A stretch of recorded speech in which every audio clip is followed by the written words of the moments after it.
In today's video, I'm going to teach you how to use formula in Notion. If you've ever wanted your Notion database to do the math for you, tidy up text automatically, or calculate dates and statuses on the fly, formulas are the tool that make it happen.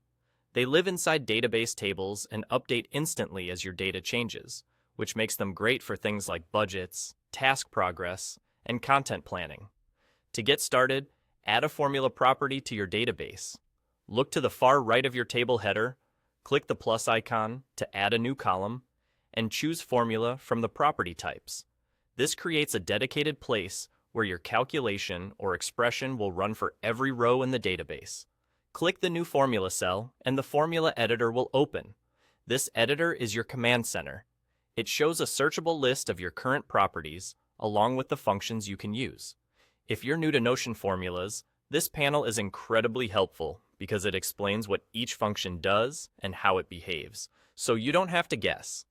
You can type a fixed number or value directly into the editor, which is useful for constants. More often, though, you'll reference other columns from your database. Start typing and choose the property you need from the suggestions. That way, your formula can pull in values from those columns for each row and update automatically. Notion supports standard math operators you already know. Use plus and minus for addition and subtraction, an asterisk for multiplication, and a slash for division. Parentheses are your friend to control the order of operations, so the calculation does exactly what you intend.